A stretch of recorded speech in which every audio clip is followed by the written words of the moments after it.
Sveicināti! Esmu Pēteris no Atvas MRK. Šodien vēlos jums pastāstīt par Honeybee headeriem, konkrēti par šo modeli, par Airflex NXT 225. 225 nozīmē, ka mums tas ir otrās paudzes Airflex headeris ar 25 pēdu platumu, jeb 7,5 metriem tā kā metriskajās vienībās. Un modeļa apzīmēs NXT nozīmē, ka tas ir pēdējās jaunākās paudzes headers, kurš ir jau ar daudziem uzlabojumiem, salīdzinot ar iepriekšējās paudzes headeriem.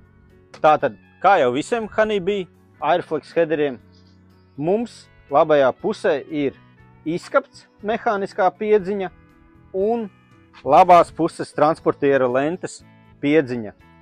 Piedziņa mums notiek ar zobsiksnām, tādējādi mēs varam novadīt lielu piedziņas spēku ar vienkāršu uzbūvi, ar nelielu svaru, un mums ļoti viegli šos mehānismus apkopt, jo mēs uzreiz redzam, kādā stāvoklī mums ir piedziņas mehānismi.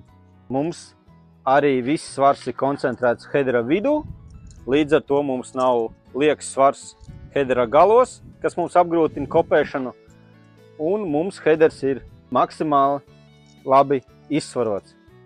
Tātad unikalitāte, ar ko izceļas Honeybee Airflex headeri, ir pneimatiskā kopēšanas sistēma. Tātad mums visi darba elementi tiek regulēti ar pneimatiku. Tādējādi arī, piemēram, šis atbalsta ritenis ir uz pneimospilveniem, kurš darba laikā amortizē mums gaitu. Un tā kā šis ir flex headers, mums pilnībā visa izskapts kopē augsni. Izskapts kopēšanas amplitūda un tā kā, teiksim, izskapts stingrība mums ir regulējama no kabīnes, uzpumpējot vai pretēji nolaižot gaisu pneimatiskajā gaisa sistēmā, kas kontrolē izskaptu. Konkrēti šis headers mums ir aprīkots ar low cut sistēmu, ar zemo pļaušanas sistēmu, tādējādi mums viss pīķu izliekums, kopējošo pēdu novietojums mums ļauj strādāt ar augstumu 2 cm no zemes. Platās sānu transportēra lentes, kas sanes augu masu uz vidējā transportēra lentas, un kas vēl ir īpaši, mums šeit pirms vidus transporta lentas ir speciāls nodalījums, arī viena tā kā saucamā akmeņu lūka, kuru mēs varam pēc darba beigām iztīrīt, vienkārši atverot rokturi un visus svešķermeņus izbarot ārā.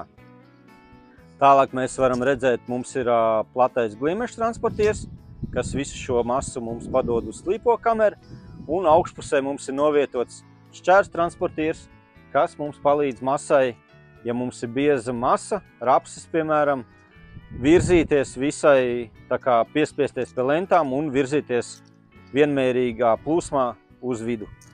Tātad mums ir tītavas, alumīnija tītavas, maksimāli vieglam, bet tai pašā laikā ļoti izturīgam, tātad arī grūtiem darba apstākļiem. Un mums tītava piedziņa no centra jau ar pastiprināto piedziņu ar 2 hidromotoriem. Tātad varam strādāt arī ļoti sarežģītos apstākļos.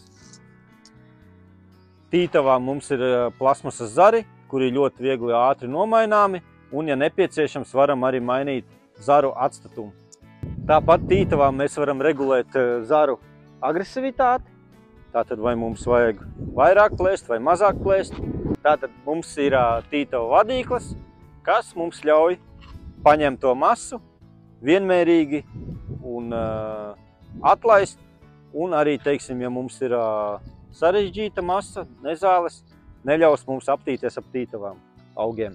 Un nu jau mēs esam kreisajā pusē, tātad šeit mēs uzreiz varam ievērot, ka mums ir noņemts aizsargs, bet aiz aizsargs slēpjās receivers, kurā tiek ar elektrisko kompresoru iepumpēts gaiss, lai pēc tam šo gaisu palielinātu vai samazinātu visā headera sistēmā.